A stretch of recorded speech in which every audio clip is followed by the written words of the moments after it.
Cette matinée où Dieu est présent, où Dieu va nous parler, où Dieu a parlé hier et va parler encore aujourd'hui. Le Dieu fidèle, qui ne manque jamais dans sa fidélité, et dans les prières que nous avons adressées à Dieu et que nous allons adresser après la prédication, Dieu restera fidèle. Si nous demeurons parfois infidèles à travers notre chair, Dieu, lui, est fidèle, il est le Dieu qui nous aime. Et depuis quelque temps, j'ai à cœur de prêcher, mais on ne demande rien, vous savez, on ne demande pas des prédications, on ne demande pas des places. Et depuis que je suis avec vous, j'ai à cœur de prêcher dans le jeûne, plus que le culte encore. Un culte c'est bien, merci Seigneur, mais j'ai eu vraiment à cœur de faire le jeûne. Et les frères dans le programme qu'on a fait dimanche m'ont programmé pour ce matin. Et depuis que je dois prêcher, Dieu a mis un message sur mon cœur. Et depuis que le message est venu, les attaques sont venues aussi. Les attaques ténébreuses qui s'opposent beaucoup à la parole de Dieu. Car quand les pensées descendent du ciel, on les écrit. Et quand on les écrit, le diable voit. Le diable regarde. Et on voit beaucoup de délégations, de démons, pour s'opposer à la parole de Dieu. Que vous le vouliez ou pas, c'est comme ça. Que vous y croyez ou pas, c'est comme ça. Les serviteurs de Dieu, les anciens le savent, et nous, quand on est rentrés dans le ministère, bien qu'on est des jeunes, on ressent les attaques ténébreuses, parfois qui s'opposent au message de la parole de Dieu. Nous le ressentons, hein Billy, c'est vrai, hein?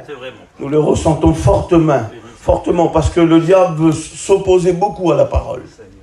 La parole de Dieu est une parole puissante, qui est capable de renverser les œuvres ténébreuses, dites Amen. Amen. Parce qu'il y a des œuvres ténébreuses, que vous le voulez ou pas. Pardonnez-moi de parler sur les... Je rouvre la prédication comme ça, parce que nous allons parler ce matin du jeûne et de la prière. Dites Amen. Amen. C'est un moyen puissant, vraiment fort, c'est très fort. Le jeûne et la prière, c'est quelque chose de puissant, quelque chose de fort. Mais dans le jeûne et la prière, c'est une approche vers Dieu, c'est d'aller chez Dieu. Amen. Mais juste avant d'aller chez Dieu, il y a des étapes. Parce qu'on ne peut pas rentrer chez Dieu comme ça, facilement. C'est le jeûne, c'est... Je voudrais vous parler librement, pas trop m'emballer dans la prédication. Et vraiment regarder, parce que si on jeûne, c'est pour quelque chose. Si on jeûne, c'est pour obtenir quelque chose. Moi, j'aimerais vous dire le but de mon jeûne ce matin. J'aimerais vous parler du but de mon jeûne. Je vais humilier ma chair pour m'approcher de Dieu, rentrer dans le sanctuaire pour demander à Dieu. Et ce matin, je jeûne pour ma Gabrielle. Voici le but de mon jeûne. Et je sais au plus profond de mon cœur que dans les quelques heures que nous allons passer ensemble dans le jeûne et la prière, nous allons nous humilier pour rentrer dans le sanctuaire de Dieu. Et ce matin, je jeûne pour elle parce que je sais que Dieu va agir puissamment et lui donner la parole. Amen. Ça, je le sais au plus profond de mon cœur. Le diable veut déposer des tristesses sur moi, mais je les refuse au nom de Jésus-Christ. Refusez les poids du diable, refusez-les. Amen. Comment aller vers Dieu, le Dieu 3 fois saint? Comment y aller? Nous habitons un corps qui est en opposition avec la présence de Dieu. Nous sommes renfermés dans une enveloppe qui ne peut pas aller chez Dieu. On ne peut pas rentrer chez Dieu. Si on rentre chez Dieu, on meurt. La Bible nous appelle à toucher le cœur de Dieu. Elle nous appelle, le jeûne est un moyen de s'approcher de Dieu. Mais si on s'approche de Dieu avec notre corps, on meurt.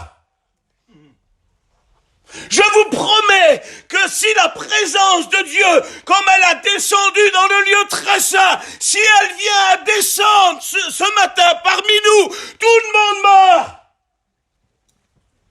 Il est impossible d'aller chez Dieu. Il est impossible de rentrer dans le lieu saint. Nous allons voir ensemble les 3 étapes pour aller vers Dieu. Parce que nous devons comprendre comment jeûner. Israël a jeûné 70 ans pour rien. Zacharie chapitre 7, elle jeûne en déportation, elle part de Jérusalem et elle se met dans le jeûne et la prière. Et ça dure pas 6 mois, ça dure pas 3 ans, ça dure pas 10 ans, ça dure 70 ans. Et d'un seul coup, Dieu va parler. Parce qu'il n'est pas possible que tu jeûnes des années sans que la voix de Dieu tombe sur ta vie. Puis d'un seul coup, Dieu va dire, vous avez jeûné le 5e, le 6e mois et le 7e mois. Est-ce pour moi que vous avez jeûné? Israël avait établi des jeûnes dans le peuple d'Israël parce que des événements s'avaient passé, qu'ils avaient touché leur cœur. La déportation, le 7e mois, quand ils sont partis, ils ont été tellement touchés dans leur cœur qu'ils ont établi un jeûne qui a duré 70 ans pour se rappeler la déportation. Nos jeûnes, c'est pas pour nous rappeler nos misères, c'est pour toucher le cœur de Dieu. Amen. Quand nous rentrons dans le jeûne avec de la souffrance parfois, pour un enfant, pour un fils, pour une maladie, Israël va jeûner 70 ans. Elle va jeûner pour la mort d'un grand juge qui s'appelle Guédélia. Pendant 70 ans, ils vont se rappeler la mort du juge.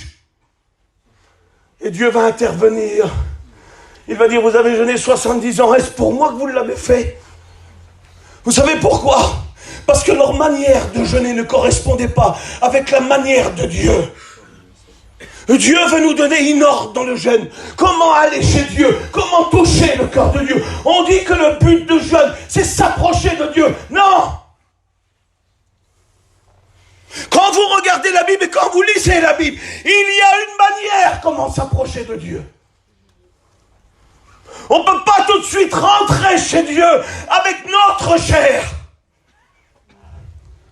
Quand nous rentrons dans le temple du tabernacle, il y avait 3 étapes. C'est le message que Dieu met sur mon cœur, j'aimerais vous le transmettre, pour que vous puissiez comprendre dans la manière, comment que Dieu veut qu'on jeûne. Amen. Merci Seigneur. Ne pas perdre du temps. Parce que nous prions, nous jeûnons. Ésaïe 58 dit, à quoi sert de jeûner si vous ne le voyez pas? On va jeûner, on va prier des années, et Dieu n'agit pas. Dieu, lui, il répond aux prières normalement. Mais il y a une façon d'aller chez Dieu. Il n'est pas possible de rentrer ici, de s'asseoir et de dire, Seigneur, bénis mon fils, touche le cœur à l'autre, et puis après on rentre à la maison et tout est fini. Non, Dieu, lui, avant d'aller chez Dieu, il y a une humiliation personnelle qui doit se faire. Amen. Vous savez, dans les 3 étapes du jeûne, dans le jeûne et la prière, il y a 3 étapes. Et on ne peut pas en griller une. Parce que Dieu est un Dieu d'ordre. Et on ne peut pas griller l'étape où Dieu, lui, fait 1, 2, 3. Et nous, parfois, on veut tout de suite passer aux 3 là-bas. Mais il y a 2 étapes avant qu'il faut respecter. Le but du jeûne, vous savez ce que c'est? Le but numéro 1, la première étape, c'est le parvis. Le parvis est une forme d'humiliation et de mise à mort. Parce que tu ne peux pas rentrer dans le lieu très saint juste avant de passer au parvis. Le parvis est le symbole du sacrifice, le symbole de la mise à mort. Et dans l'étape du jeûne, la première chose que nous devons faire, écoutez, regardez par là s'il vous plaît. C'est rien, c'est juste un homme qui se déplace. Il est beaucoup plus important de détourner nos regards ce matin, parce qu'il y aura une fraction de seconde, tu peux rentrer dans le lieu où Dieu va t'exaucer. Ça fait des ans où tu n'es pas rentré. Tu crois que tu es rentré, mais tu n'es pas rentré. Et ce matin, ça peut être le moment où Dieu va exaucer ta prière. Et puis nous nous occupons à détourner nos regards pour des choses inutiles, alors que nous avons besoin de s'humilier personnellement devant Dieu. Quand nous regardons les 3 voiles du temple, avaient des noms de signification. Chaque voile avait un nom. Et nous voulons rentrer tout de suite dans la vie. Parce que la vie, c'est là où la Shekinah tombait, où la présence de Dieu tombait. Mais si on rentre tout de suite dans la vie et qu'on brûle les 2 autres étapes, alors Dieu n'acceptera pas notre jeûne. La première étape, les 3 voiles du tabernacle, l'un s'appelait le chemin, l'autre la vérité, et le 3e s'appelait la vie. Et dans le jeûne, il y a une règle d'or que vous devez comprendre. Le jeûne, pour s'approcher de Dieu, écoutez, il y a l'humiliation. Il y a l'approche de Dieu. Et après, dans le lieu très saint, il y a la demande. Tu ne peux pas t'approcher de Dieu sans t'avoir au préalable t'humilier. Parce que vous savez ce qu'il dit Job. Job l'avait bien compris, qu'un corps de chair ne peut pas rentrer dans la présence de Dieu. Et Job va dire, quand je n'aurai plus de chair, mes yeux verront Dieu. Il dit, quand ma peau sera détruite, écoutez, il se lèvera. Et le symbole du jeûne, ce matin, c'est une mise à mort dans l'humiliation de la chair. Kinshou, tu ne peux pas rentrer dans la présence de Dieu si juste avant tu ne t'es pas humilié. Comment humilier la chair? Dès l'instant que vous avez rentré ici et que vous êtes assis et que vous avez décidé de jeûner, vous êtes en train de mettre à mort la chair. Vous êtes en train de l'humilier parce que la chair parle, Peter, elle parle la chair. Tout à l'heure, tu vas être fatigué, je vais être fatigué, je vais avoir mal au dos. La chair va dire, lève-toi, je vais avoir soif. La chair va dire, va boire, tu vas avoir faim, tu vas manger. Et puis toi, dans ton humiliation, parce que ton but ultime, c'est de rentrer dans le sanctuaire. Dans ton humiliation devant Dieu, tu restes l'homme de Dieu, tu restes la femme de Dieu. Et c'est plus elle qui domine sur toi, c'est l'homme d'esprit qui domine sur elle. Et quand tu es en train de la dominer, en lui refusant ce qu'elle veut, tu es en train de la mettre à mort.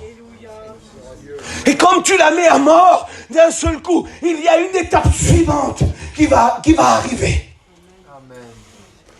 C'est l'étape où tu vas commencer à sortir de l'état charnel. Parce que nous sommes dans un corps de chair. Que vous le vouliez ou pas. La chair a des pensées contraires à celles de l'esprit. A des désirs contraires à celles de l'esprit. A des directions contraires à celles de l'esprit de la chair. Elle est constamment en opposition à Dieu. La chair qu'on prend soin si tant, elle ne méritera pas le ciel. La chair que vous voyez à Donald n'est pas convertie. Elle n'est pas convertie. Si l'homme d'esprit s'éteint en moi, si je laisse tomber demain, ma chair tout de suite elle reprend tout. Mais c'est à la nouvelle naissance, la transformation qui se fait dans mon cœur qui a été ôté, mon esprit qui a été changé, et toujours mon corps de chair qui peut aujourd'hui dominer sur elle.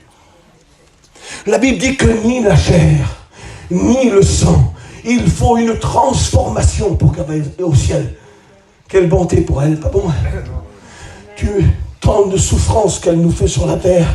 Et tout de suite, elle voudrait rentrer dans le lieu très saint. Mais nous devons en préalable la mettre à mort, l'humilier. Parce que quand la chair parle, et dans cette journée, vous savez, les jeunes de la Bible, c'est des jeunes de 24 heures.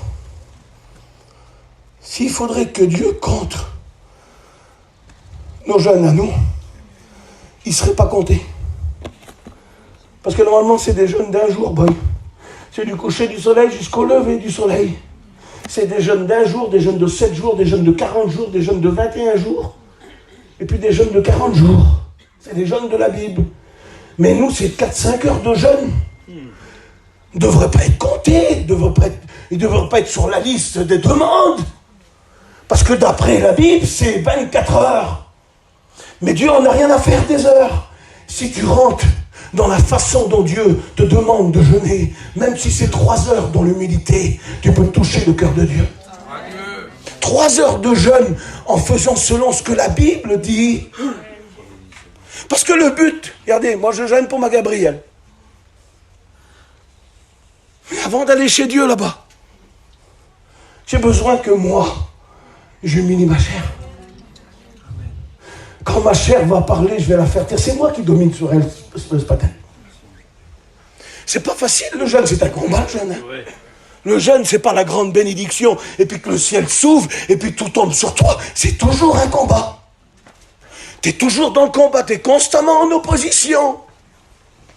Écoutez, je vais vous faire rire un petit peu. J'ai jeûné les autres jours,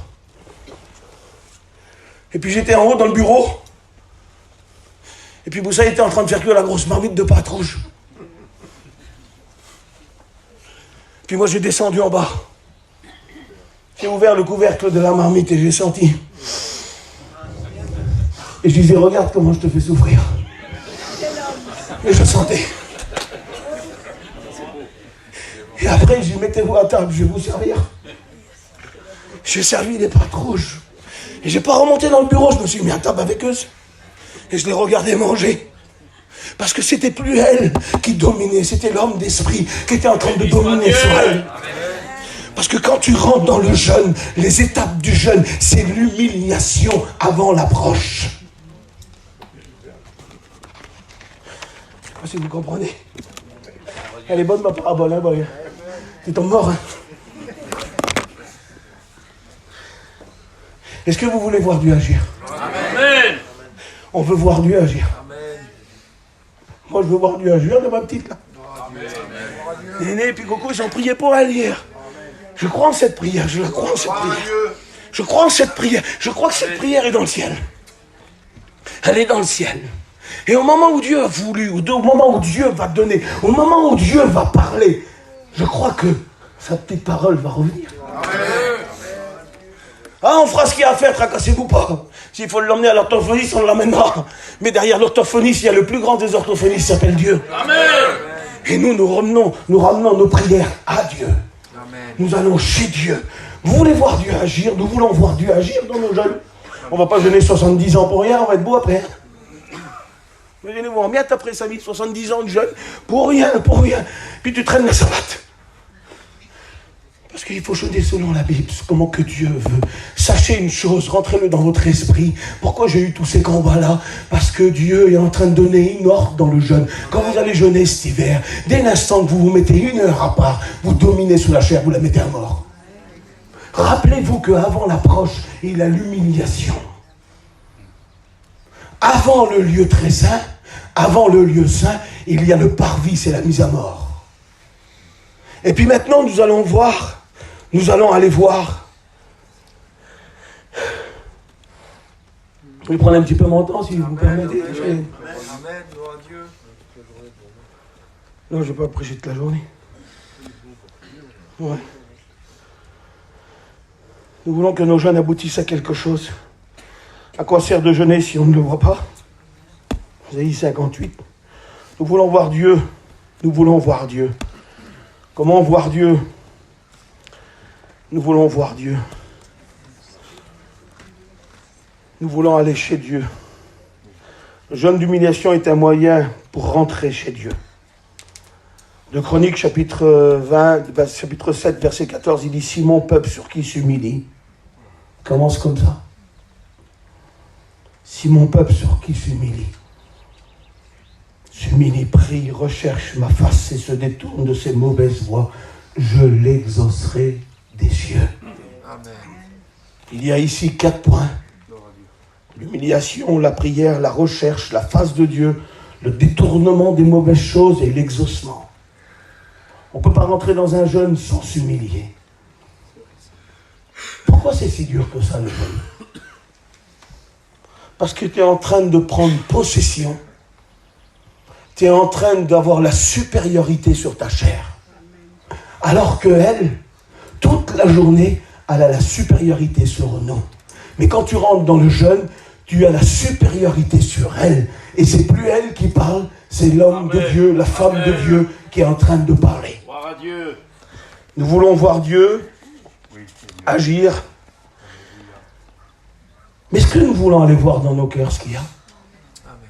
Gloire à Dieu. Amen. Nous voulons toujours voir Dieu agir. Nous voulons voir Dieu agir. Mais si Dieu nous retournerait la question ce matin, vous savez pourquoi il dit à Moïse, ôte tes souliers là.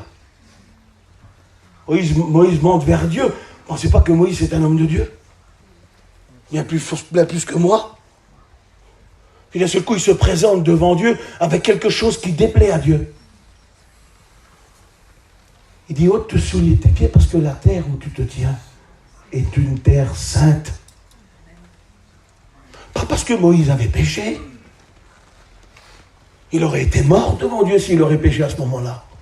Tu ne peux pas rentrer dans la présence de Dieu. Le souverain sacrificateur qui rentrait une fois et qui avait péché une fois par an, il mourait dans le sanctuaire. Vous savez pourquoi il dit ça à Moïse? Parce qu'il y avait quelque chose qui empêchait le contact de Dieu. Les pieds, la peau de Moïse, la peau de ses pieds ne touchait pas la terre sainte. Il y avait quelque chose qui le séparait. Et quand tu rentres dans le jeûne et la prière, il est en train de briser la chair, le jeûne et la prière. Parce que Dieu veut un véritable contact avec nous. Amen. Amen. C'est pour ça qu'il dit à Moïse, enlève tes souliers, Moïse. Parce que je vais te donner de grandes choses. Et il y a quelque chose qui est en train de séparer ma présence et la tienne. Une paire de sandales. Il dit sur Moïse, quand il monte sur la montagne, écoutez, il dit ça. Il dit,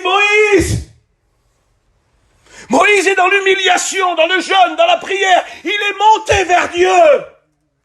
Et d'un seul coup, dans son humiliation, Dieu lui révèle ce qu'il y a dans son cœur. Mais pas pour le briser, pas pour le casser, pour le faire passer à une étape supérieure. Parce que quand Jésus révélera l'état de notre cœur, c'est pas pour nous briser, pour nous blesser, mais pour nous faire passer à autre chose.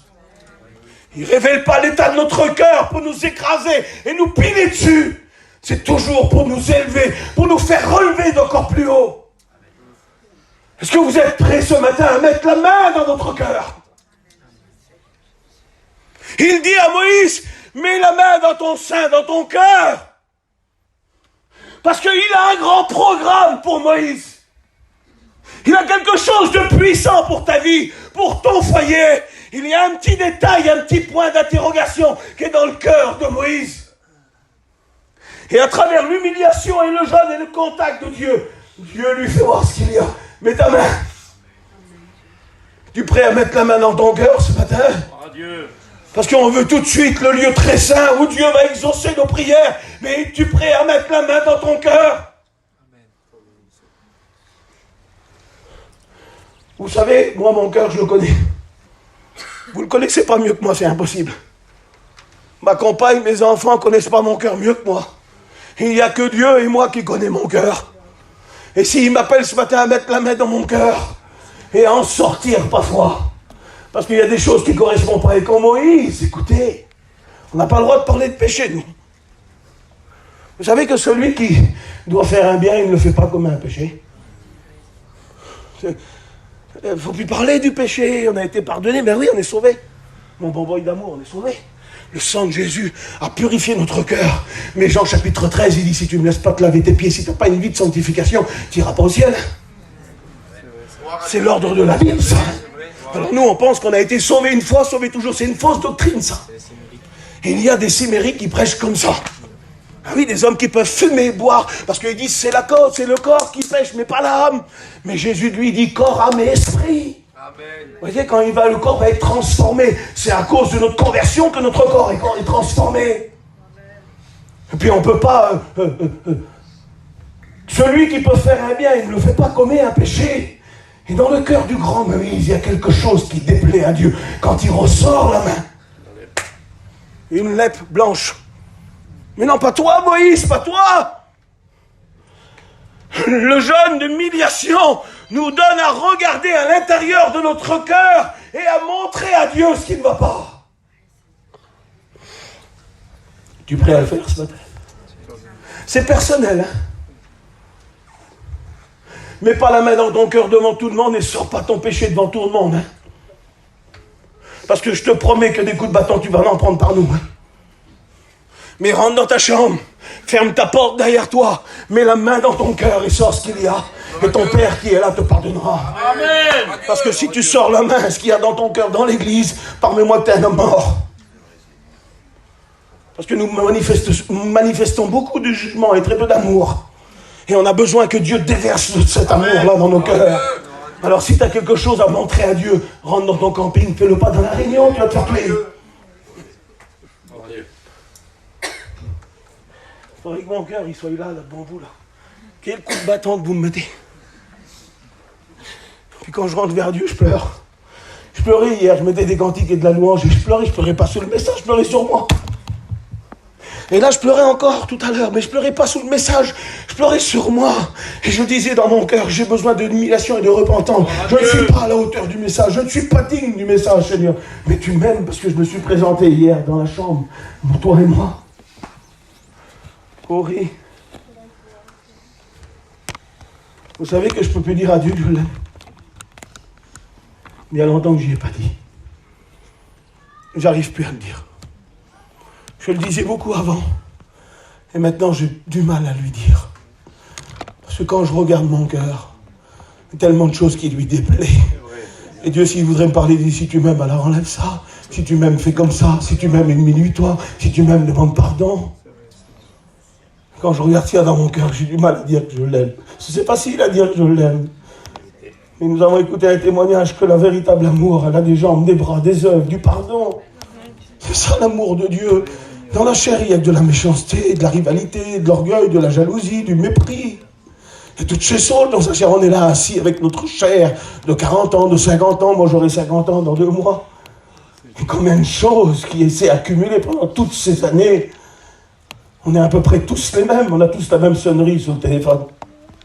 On a tous les mêmes chaises, on a tous le même camping, on a tous les mêmes camions, les mêmes autos. On mange tous des pâtes rouges. On est tous les mêmes, on est un seul peuple, tout ce qu'on est là. C'est vrai. Alors tous les problèmes que nous avons, les problèmes que j'ai, vous les avez aussi. On va pas s'épargner. Puis essayez pas d'élever les hommes en disant c'est des hommes de Dieu. Non. Non.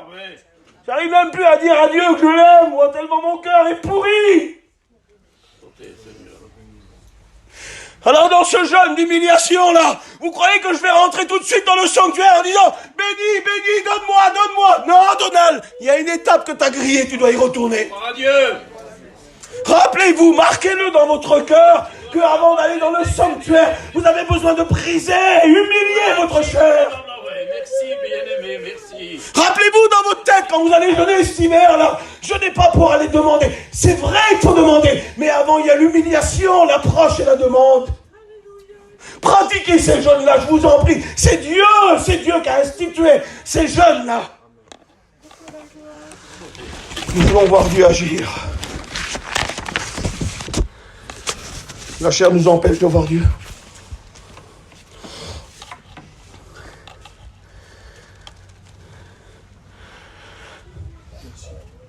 Est-ce que vous vous sentez humilié devant Dieu maintenant?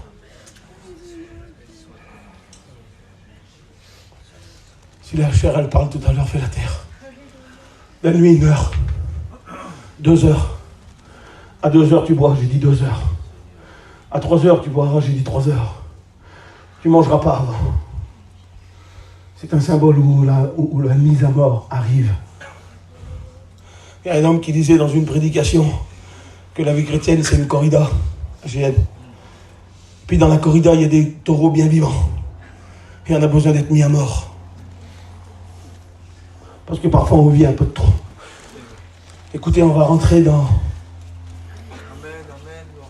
l'approche. Quand nous allons humilier la chair, il y a une étape suivante qui arrive. Nous allons sortir du parvis et rentrer dans le lieu saint. Voulez-vous qu'on va dans le lieu saint? Le lieu saint. On n'y rentre pas n'importe comment. Vous savez, quand on rentrait dans le lieu saint,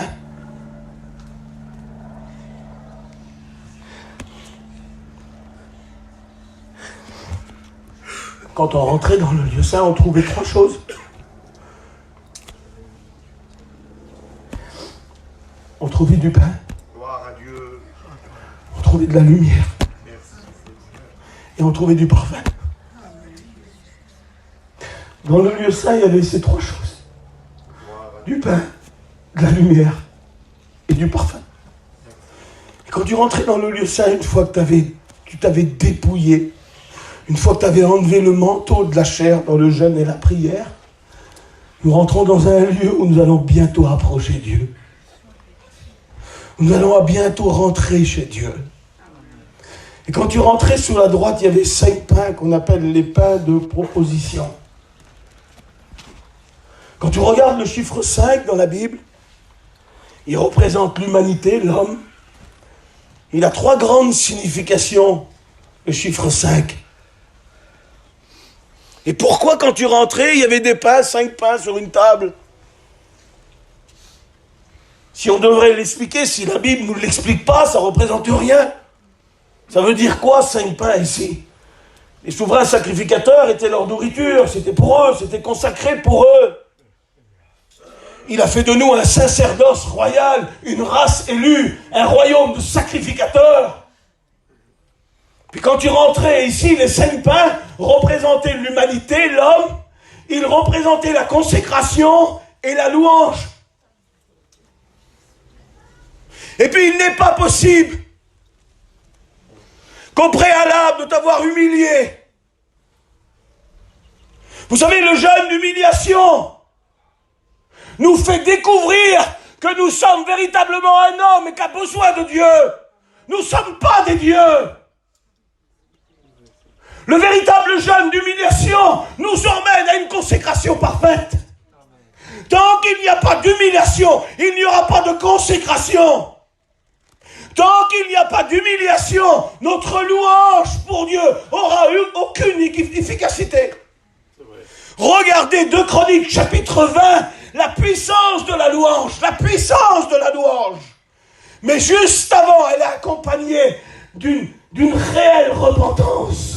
Josaphat est en train d'humilier son cœur dans le jeûne et la prière parce que 5 rois méchants s'avancent contre lui et il a besoin de les combattre. Dieu va lui donner une ordre de bataille avec de la louange, des chantres. Juste avant la guerre, écoutez, c'est les hommes de guerre qui vont au combat, habillés d'une épée, d'un bouclier, d'une cuirasse, d'un casque du salut. Puis les hommes de guerre d'Israël, les vaillants hommes de Dieu, quand ils se mettaient en route, aucun peuple faisait le pli devant eux. Mais là, dans 2 Chroniques, chapitre 20, parce qu'il sort de l'humiliation, parce qu'il va rentrer dans le jeûne, Dieu va lui donner une ordre de bataille. Savez-vous ce qu'il lui dit? Parce que nous, on pense de chanter 3 petits cantiques et tout va bien se passer. Ou tout va bien aller. Mais si nos cantiques ne sont pas alimentés par le jeûne, la prière, ils n'auront aucune efficacité. Savez-vous ce qu'il va lui dire? Mets les hommes de l'armée à l'arrière et laisse les chantres devant, ceux qui chantent. Écoutez, comment tu vas combattre? Comment tu vas faire pour combattre avec des chanteurs? Écoutez, mais Dieu, lui, n'a pas la même perception des choses que nous. Lui, les 5 rois qu'il est en train de voir là, ça ne les dérange pas pour lui. Il dit, je vais les balayer, je vais organiser quelque chose. La Bible dit que dans le livre des Chroniques, là, ici, la Bible dit que Dieu va faire un plan. Mais non pas avec les hommes de guerre, avec des chanteurs. avec des chanteurs. Regardez la puissance du jeûne. Je ne voudrais pas trop griller les étapes. Mais laissez-moi encore peut-être 15 minutes. Parce que nous sommes en train de parler du jeûne et de la puissance du jeûne. Et de l'efficacité du jeûne. Et quand ils ont mis les chantres devant, le peuple, les 5 rois puissants, sont entretués entre eux. Dieu a fait en sorte que par la louange, par le jeûne, la prière, que tout un peuple se détruit entre eux. Quand ils sont arrivés sur le lieu de bataille, ils avaient juste à ramasser. Ils ont mis 3 jours pour retirer l'or, l'argent. Le bénéfice de tes combats, il y a un bénéfice de tes jeûnes. Le bénéfice de tes jeûnes. Tu ne peux pas jeûner sans rien. Tu ne peux pas jeûner sans obtenir. C'est pas vrai, ça c'est faux. C'est le diable qui est en train de dire ça. La puissance de la louange était accompagnée juste avant. Quand Josaphat entend cette terreur qui arrive, la Bible dit qu'il applique à son cœur, au jeûne et à la prière. Et dans le jeûne et la prière, un homme qui s'appelle Guédélia va prophétiser. Il dit, ça ne sera pas vous qui combattra devant cette multitude nombreuse qui s'avance contre vous. Il dit, ça sera l'Éternel. Parce que avant, ils avaient rentré dans l'humiliation, dans le jeûne, dans la prière. Et Dieu a secouru Israël.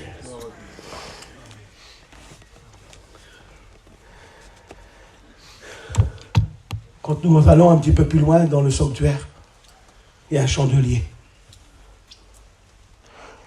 Et quand hier je regardais le chandelier,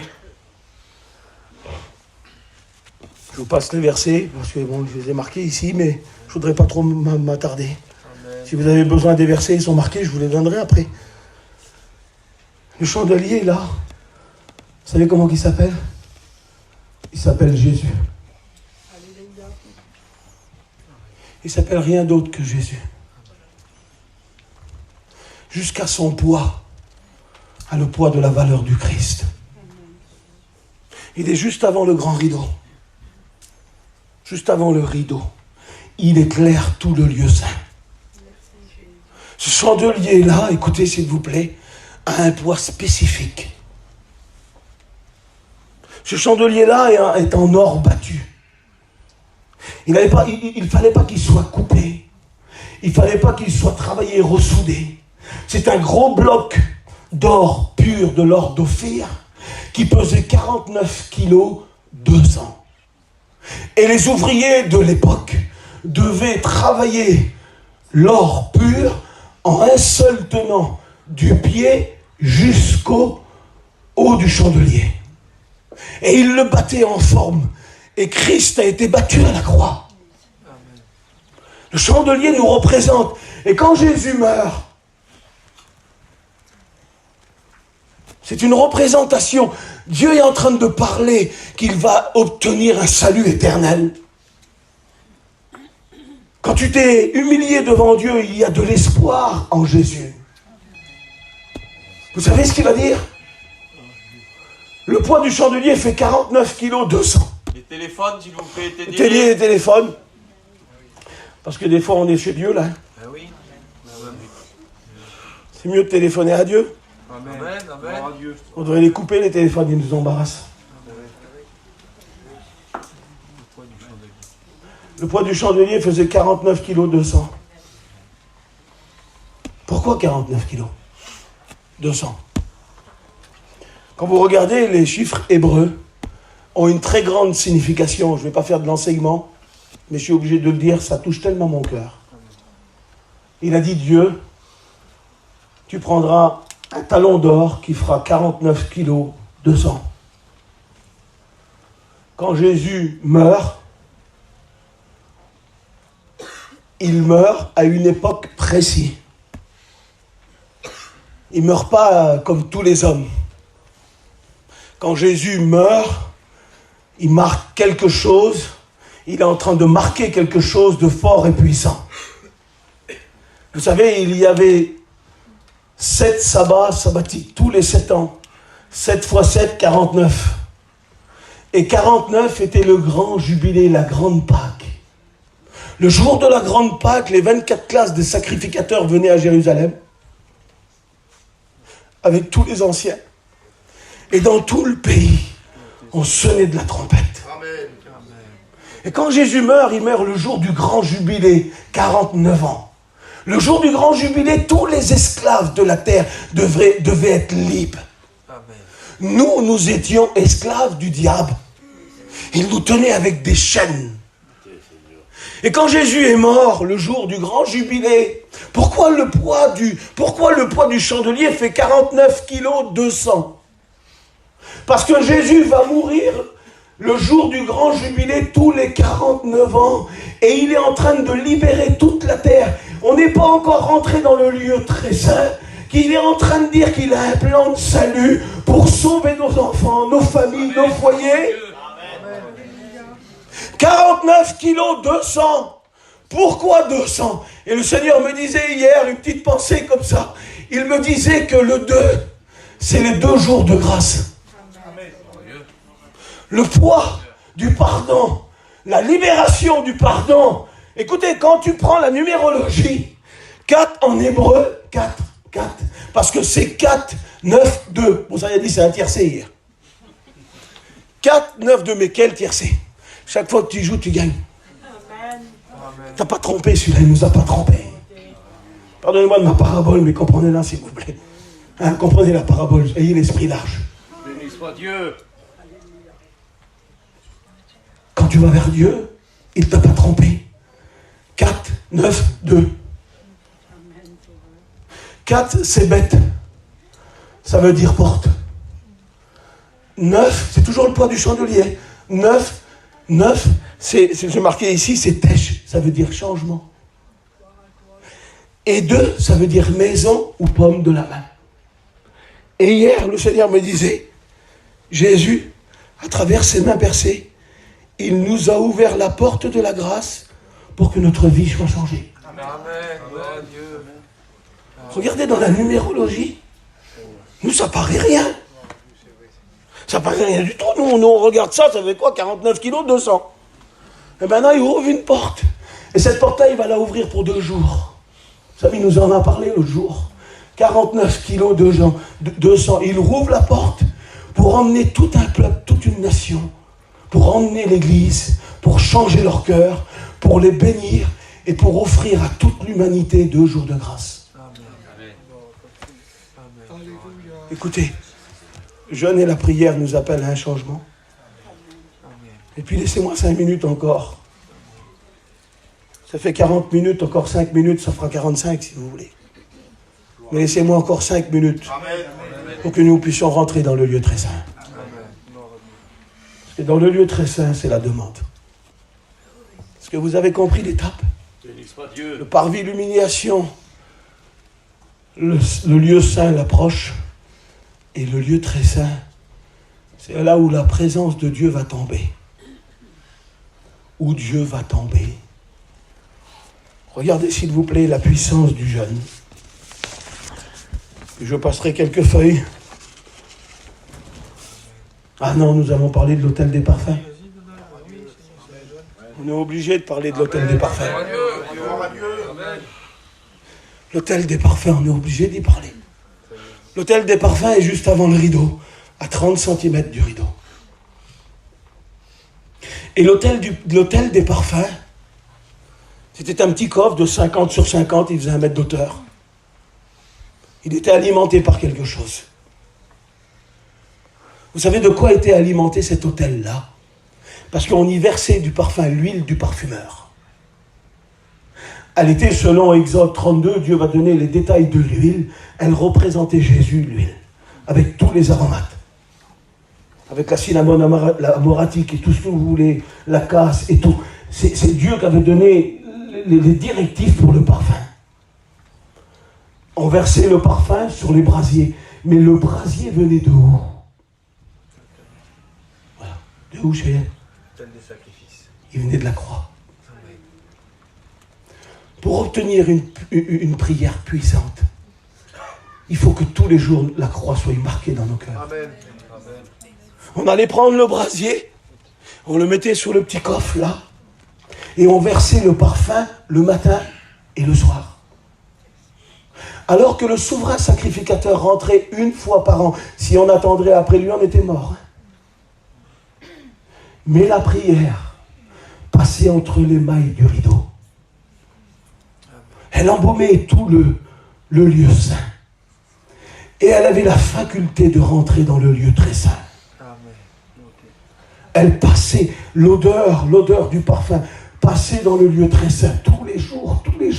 C'était un rituel perpétuel. On versait le parfum le matin et le soir. Mais quand le matin il versait le parfum, cette odeur embaumait toute la journée le temple. Et elle passait entre le voile. Elle allait dans le lieu très saint, là où les hommes ne pouvaient rentrer qu'une fois. J'aimerais te dire que ta prière, accompagnée de l'humiliation, touche le cœur de Dieu. Amen. Écoutez, c'est pas possible que tu pries toute une vie et que Dieu mais Néné, c'est pas possible ça, Néné. C'est pas possible de prier toute une vie pour quelque chose et que Dieu met ta prière au panier. C'est pas Dieu ça. Non. Même si tu vois le pire, parce que nous on voit le pire sur la terre, nous. Mais le meilleur, il est où le meilleur? Écoutez, il est où le meilleur? Cheyenne, il est où le meilleur? Il n'est pas au ciel le meilleur? Parce que nous voyons les souffrances, les douleurs, et on a dit à Dieu, tu n'as pas exaucé ma prière. C'est faux! C'est pas vrai! Écoutez, tu as parfumé Dieu, le trône de Dieu. Apocalypse chapitre 5, verset 8. La Bible dit que les 24 vieillards ont des coupes d'or dans les mains. Ils sont remplis de parfums et ils parfument le trône de Dieu. Ta prière, ma prière, en ce moment-là, elle est devant Dieu dans des coupes d'or et elle parfume le trône. Comment tu peux parfumer le trône de Dieu toute une vie sans lui, il te paye? Le parfum, ça coûte cher, le parfum a un prix. Il n'est pas possible de prier toute une vie. Écoutez, dans Ésaïe chapitre 6, il y a des anges de catégorie là. Tellement ils s'approchent de Dieu, vous savez comment on les appelle? Les enflammés. Tellement ils s'approchent de Dieu, ils brûlent. Mais cette catégorie d'anges là ne parfume pas le trône de Dieu. Il n'y a que l'Église qui parfume le trône de Dieu. Amen. Tes prières parfument le trône de Dieu. Et pendant toute une vie, tu as prié, pendant toute une vie, tu as demandé à Dieu. À la fin, Dieu va mettre toutes tes prières au panier. Non. Dieu va te récompenser. Dans Nombre 16, versets 46 et 47, la Bible dit que la prière qui est sur l'encensoir d'or, écoutez, parce que parfois, vous savez, il faut continuer à prier. Pardonnez-moi de l'expression et je vais être gentil que vous puissiez comprendre. Moi, dans ma maison, là, il est bien vivant. Mais il est mort. J'ai un fils qui est mort. Le diable est venu le récupérer. Il l'a pris. Puis aujourd'hui, spirituellement, il est mort. Mais si vous le voyez, il est vivant. Il fait 1m85. Mais il est mort. Puis dans Nombre 5, dans Nombre 16, Dieu va parler à Aaron et à Moïse. Parce que la plaie en Israël a frappé. Puis la colère est venue. Puis d'un seul coup, Dieu va parler, il va dire quelque chose. Écoutez, s'il vous plaît, la puissance des prières qui viennent du brasier, qui viennent de la croix. Il va dire, prends l'encensoir d'or qui représente le cœur, mets-y du brasier qui est sur l'autel dessus, et verse le parfum. Et Aaron va courir, il va prendre l'encensoir qui représente notre cœur, il va émettre le brasier, les braises qui est sur l'autel, le sacrifice parfait de Jésus. Il va verser le parfum, les prières. Et la Bible dit qu'il va courir au milieu du peuple. Et la Bible dit qu'il va se placer entre les morts et les vivants. Et par cette petite prière qui est dans l'encensoir d'or, mais qui vient d'un grand sacrifice, le sacrifice de la croix, qui est alimenté par le grand sacrifice de la croix, et qui est en train de brûler ta prière, parce que ta prière c'est de l'encens, elle est en train d'être brûlée, consumée par le sacrifice de Jésus, et qui monte avec une odeur agréable vers Dieu. La Bible dit qu'il se plaça entre les morts et les vivants, et la plaie s'arrêta. Et je voudrais aujourd'hui prendre mon cœur, puis courir vers mon fils. J'y cours tous les jours et je verse mon parfum dessus. Et je dis, Seigneur, arrête de l'appeler. Je te présente mon fils qui est mort spirituellement, Seigneur, ramène-le à toi. Je me place entre lui et moi. Moi, je suis vivant, lui, il est mort. Mais je sais qu'avec ma prière alimentée par le sacrifice de Jésus, il peut lui redonner la vie. Il ne faut pas arrêter de prier, arrêtez, je vous en prie. Moi, j'arrête parfois. J'ai arrêté là, j'ai arrêté, je prie plus, je jeûne plus. Je suis découragé. Je suis découragé, j'ai mal dans moi, j'ai mal. J'ai mal, on m'a fait mal. J'ai mal. J'ai le droit d'avoir mal, non? Alors je suis pas bien, je bouge pas du camping, j'ai mal. Je suis pas bien, je suis pas bien. Je suis pas comme ça, moi. Je suis pas comme ça. Et j'ai mal. J'ai mal dans mon cœur. J'aurais pas cru ça. Ça m'a fait mal. Et puis j'ai du mal un petit peu à revenir bien. J'ai du mal. Le diable s'en mêle avec toutes ces choses vilaines. Faut pas arrêter de prier. Amen. Moi j'ai arrêté, je jeûne même plus. J'ai un cœur où ce message me touche fortement. Parce qu'il y a des années que je n'ai pas prêché ça. Ça fait des années. Et puis ce message est revenu en le méditant. J'arrêtais plus de pleurer, Parce que je croyais que Dieu veut ramener à la puissance du jeûne et la prière. Et nous devons revenir à la puissance du jeûne et de la prière. Arrêtez pas de prier. Prenez votre cœur, mettez-y du brasier dessus, versez le parfum. Allez chez vos enfants, votre maison qui sont morts spirituellement. Et Dieu va les bénir. Faites-le, je vous en prie, arrêtez pas. Vous êtes malade, arrêtez pas de prier. Ça va pas, arrêtez pas de prier. Déposez-y le parfum sur l'autel, Dieu va vous récompenser. Dans le lieu très saint, quelque chose de fort et de puissant qui en émane. Le Saint des Saints. Le Saint des Saints. Le Saint des Saints, allez vers Dieu. Le lieu qui donne la vie. Écoutez, s'il vous plaît. Quand vous lisez le premier livre de Samuel, si vous faites attention, parce qu'il faut vraiment faire attention, parce qu'on découvre rien du tout. Mais si vous lisez entre les lignes et vous arrêtez, vous faites attention, il y a une femme qui ne donne pas la vie. Elle ne donne pas la vie, ses entrailles sont stériles. Elle ne donne pas la vie. Et d'un seul coup, il y a une autre femme qu'on appelle Pénina, qui la meurtrifie, qui lui fait du mal. Qui lui fait du mal dans son cœur, parce que la jalousie est installée. Puis là, un repas va se faire, mais elle, son visage est en train de pleurer. Elle est triste. Et elle rentre, et vous découvrirez, après au verset 18 du premier chapitre du livre de Samuel, vous découvrirez au verset 18 seulement, elle se met à manger. Mais elle est rentrée dans un jeûne d'humiliation. Dans un jeûne où parce que le jeûne, quand tu rentres dans le lieu saint, le lieu très saint, écoutez, j'aimerais que vous disiez Amen. Le lieu très saint donne la vie. Amen. Et elle sait, pour avoir son petit bébé, faut qu'elle va dans le lieu très saint. Amen. Et là, on l'humilie, là, on lui fait du mal. Alors, elle se refuge chez Dieu. Écoutez, s'il vous plaît. Elle va chez Dieu. Elle rentre dans le temple. Et dans le temple, au lieu de trouver du secours, elle trouve Élie qui lui parle dessus. Normalement, ici, dans le temple, nous devons trouver du secours chez Dieu. Mais au lieu de trouver du secours chez Dieu, elle voit le souverain, le grand Élie. Le grand prophète. Et vous savez ce qu'il lui dit? Va cuver ton vin ailleurs. Quelle humiliation dans son cœur.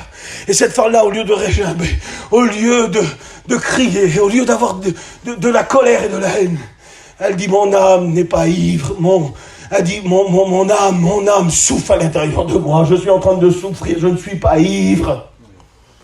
Je souffre parce que je désire un fils. Je désire quelque chose de Dieu. Et même toi, si elle devrait parler, alors il dit, même toi et lui, Élie n'est même pas en train de voir mon problème. Il n'y a que Dieu qui le voit. Et quand tu rentres dans le sanctuaire, dans le lieu très saint, il n'y a que Dieu. Les hommes n'y rentrent pas ici. Il n'y avait qu'un qui rentrait une fois par an. Mais les hommes ne rentrent pas ici. Même Élie la renvoie en disant qu'elle est ivre. Et elle va faire une prière. Parce que dans le lieu très saint, le lieu du jeûne et de la prière, donne la vie. Béni soit Dieu. Elle va dire, donne-moi la vie afin que je te la redonne. Donne-moi la vie et je te redonne la vie que tu m'as donnée. Si tu me donnes un fils, je le consacrerai à toi. Et ce fils s'appelle Samuel. Et Dieu lui donne Samuel. Et elle redonne Samuel à Dieu. Le jeûne, vous savez, le jeûne donne la vie. Le jeûne sauve tout un peuple. Toute une famille. Toute une famille doit mourir. Toute une famille doit mourir. Et puis une femme se lève. Une femme se lève qu'on appelle Hadassa. Elle s'appelle Esther, mais elle s'appelle aussi Hadassa. Et puis elle se lève contre un roi, contre une nation. Elle se lève, écoutez bien, contre 27 provinces. Écoutez, s'il vous plaît, une petite femme frêle, fragile, qui ne paye pas de mine. 27 provinces. Ça va jusqu'à l'Inde, là-bas, et jusqu'en Asie, jusqu'aux Arabes. Ça prend toute la terre, 27 provinces. Parce que des hommes des 27 provinces ont décidé de faire mourir son peuple. Le diable a décidé de tuer nos enfants, de faire mourir nos familles. Il veut les emmener en enfer. Mais des petites femmes se lèvent partout. Gloire à Dieu. Amen. Se lèvent avec un foulard, avec de la peine, avec des tristesses. Elle se lève vers Dieu, il se lève. Elle se lève et elle dit, écoute, ça s'appelle des jeûnes de puissance, c'est des jeûnes absolus. Jeûne absolu. J'en ai déjà fait un, c'est très dur, mais ça s'appelle des jeûnes absolus. C'est sans manger et sans boire. Mais tu peux le faire que 3 jours, parce que tu ne peux pas rester plus que 3 jours sans boire. Et ça s'appelle des jeûnes de puissance. Et quand Esther se lève, elle dit, je me lèverai. Et elle dit, je jeûnerai. Je ne mangerai ni buvrai pendant 3 jours. Écoutez, s'il vous plaît, la Bible dit que quand Esther se lève, elle est fragile. Elle est fragile. Mais elle rentre dans le lieu très saint. Et dans le lieu très saint, tout devient possible. Écoutez ce qu'elle va dire. Moi je jeûne, puis j'entrerai chez le roi. Écoutez, malgré le décret. Et si je dois périr, écoutez la motivation de son cœur. Parce qu'elle sait que si elle va chez Dieu, elle va obtenir ce que son cœur désire. Elle est en intercession pour son peuple. Les mamans qui sont ici, intercédez encore pour vous. Amen. Écoutez, arrêtez pas, la course s'arrête pas. Hein. Tu fais pleurer, des fois tu mets un bout. Mais pleure encore, mais pleure encore, mais pleure encore, mais pleure encore. Parce que tes prières sont dans des gouttes d'or. Ils parfument le trône de Dieu. Et elle se lève contre un royaume satanique. Contre 27 royaumes diaboliques. Écoutez la puissance des rois. Comment qu'il l'aurait pulvérisé, comment qu'il l'aurait écrasé, anéanti. Puis elle se lève. La Bible dit, écoutez, quand elle se lève, elle jeûne 3 jours. Et lorsqu'elle jeûne ces 3 jours, jeûne absolu, la Bible dit qu'elle se revêt des manteaux royaux. Quand on rentre dans le lieu très saint, qui c'est qui nous a revêtus d'une robe blanche, qui a pardonné nos péchés? Il s'appelle Jésus. Et quand tu mets ta robe blanche, quand tu mets tes vêtements royaux, et qu'il te présente devant le roi des rois, tout peut se passer. Amen. Tout. Tu l'as, Billy, je t'ai pas aimé l'autre jour à toi, tu sais. Comment j'ai aimé cet homme-là. Comment il m'a fait du bien dans mon cœur. Parce que nous, on n'ose pas parler. Mais s'il a le don, il a le don. Si Dieu y a donné à lui, s'il a donné à un aîné, s'il donne à Boy, s'il donne... Mais il faut le manifester. Manifeste-le. T'es pas un orgueilleux, t'es pas un orgueilleux. Non, t'es pas orgueilleux, c'est le don que Dieu a manifesté. Et puis des fois, David a dit des petits mots que ça n'allait pas, ça nous gênait. Mais il est obligé de dire ce que Dieu a fait, des miracles. Pourquoi? Parce qu'on est des manouches, il ne faut pas le dire. Il faut le dire. Continue à le dire. Quand tu mets tes vêtements royaux et tu rentres dans le lieu très saint, tout devient possible, mon Cheyenne. Écoutez, elle met ses vêtements royaux. Elle s'habille. Parce qu'elle sort du jeûne. Elle a été chez Dieu avant d'aller chez le roi de la terre. Elle a été chez le roi des rois avant d'aller chez le roi des Nebuchadnezzar. Ou Belshazzar, je crois que c'est à l'époque. Avant d'aller chez lui, le roi de la terre, elle va 3 jours chez le roi des rois. Et le roi des rois l'a revêtue d'un vêtement royaux. Et puis elle rentre dans la cour du roi. Malgré le décret, si elle n'est pas appelée, elle doit mourir jeune. Si elle n'est pas appelée, ça faisait 1 mois, plus d'1 mois ou 1 mois et demi qu'elle n'avait été pas appelée. Si elle n'est pas appelée par le roi, tout, même si c'est sa femme, elle se présente devant lui, elle doit mourir. C'est le roi qui doit l'appeler. Mais elle dit, malgré le décret, si je dois mourir, je mourirai. Mais elle a été chez le roi des rois avant. Et il nous a fait le passage. Puis elle arrive. Et lorsque le roi la vit, la Bible dit qu'il lui tenda le sceptre d'or, symbole d'autorité, symbole de royauté, symbole de puissance. Quand tu rentres dans le lieu très saint, revêtu de l'habit que Jésus nous a donné, tu obtiens par Dieu la puissance. Moi, je vais prier maintenant parce qu'il est trop tard. Il y a le jeûne pour sauver le peuple. Mais on y est là, ça y est. Parce que quand tu es dans le lieu saint, Le lieu qui donne la vie, c'est le lieu saint. Le lieu qui sauve tout un peuple, c'est le lieu saint. Le lieu qui ferme la gueule des lions, avec Daniel à la fosse aux lions, c'est le lieu saint. Le lieu qui fait même changer les décisions de Dieu.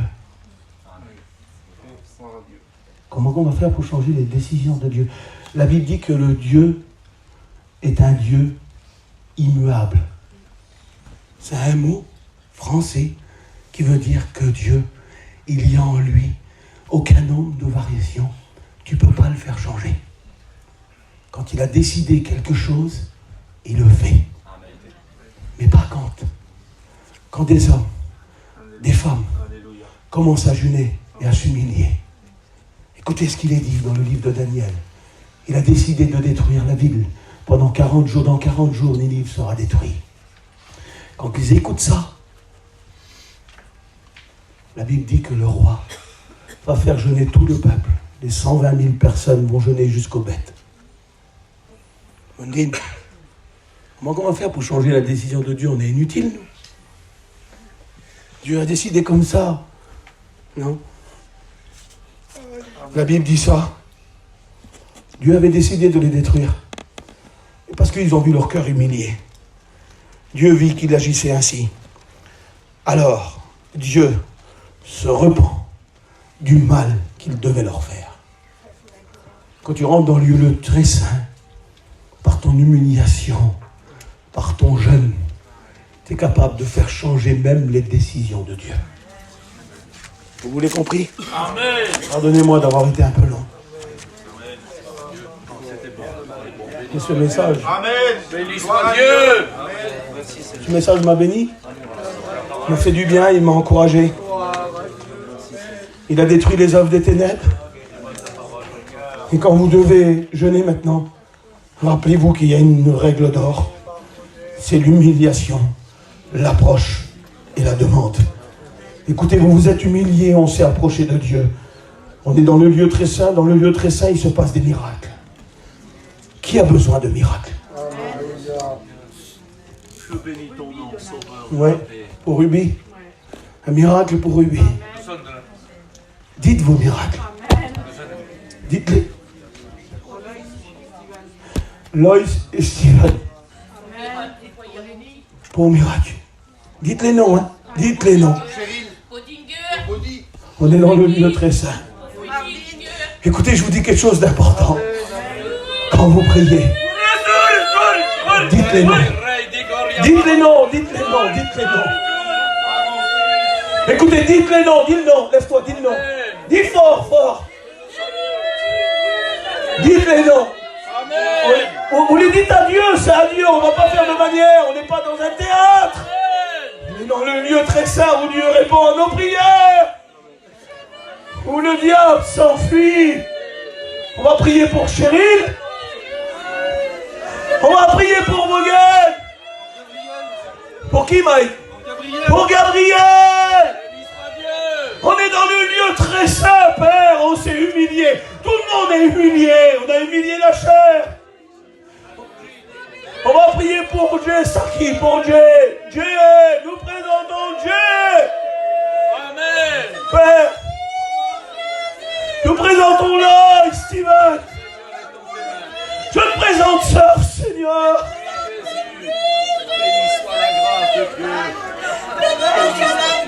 On va prier pour Rai et Ilan. Que le diable ne va pas trop loin avec eux. Il n'a pas le droit d'aller trop loin. Ils sont pour le moment dans le monde. Ils vivent leur petite vie de jeunes garçons. Mais le diable, t'as pas le droit d'aller trop loin avec ces petits-là. Parce que derrière, il y a une famille qui prie. Priez, il faut prier, il faut prier. Dites les noms, dites les noms. Sœur, Seigneur, nous te présentons. Présentons chérie. Béni soit Dieu. Béni soit Dieu. Dites, ça y est, on est rentré dans le lieu, c'est le lieu du miracle où tout est capable, tout est possible. Dis ma Gabriel, Seigneur, tu bloques, Seigneur, tout ce qui est bloqué, tout ce qui l'empêche de parler, Seigneur, débloque la petite, Seigneur, enlève, Seigneur, refais toutes ces petites connexions qui a manqué, Seigneur, refais tout dans son petit cerveau, Seigneur. On est dans le lieu très saint, Seigneur. Je te demande pardon dans le lieu très saint. Je m'humilie devant toi, Seigneur. Priez, priez, même si vous êtes à 4-5 à prier, c'est pas grave. Pardonnez-nous, mais nous sommes dans le lieu très saint. Que nous tendons pour ce que j'ai entendu, Jésus, alors je réalise que j'ai besoin d'améliorer ma vie, de faire taire, Seigneur, tout ce qui ne se fait pas. La chair meurt, est en train de mourir. Laissez-la pas parler, laissez-la pas parler. C'est vous qui dominez son règne. Demandez à Dieu. Steve, tu as besoin de quoi, Steve? Steve, tu as besoin de quoi? Dis non. Ah, béni soit-il, Jésus. On va prier pour Mélanie et pour Fanny. Il y a un grand besoin dans son cœur. Dites les noms. Priez, s'il vous plaît. J'arrête maintenant. Priez. Jésus, nous tendons, Jésus.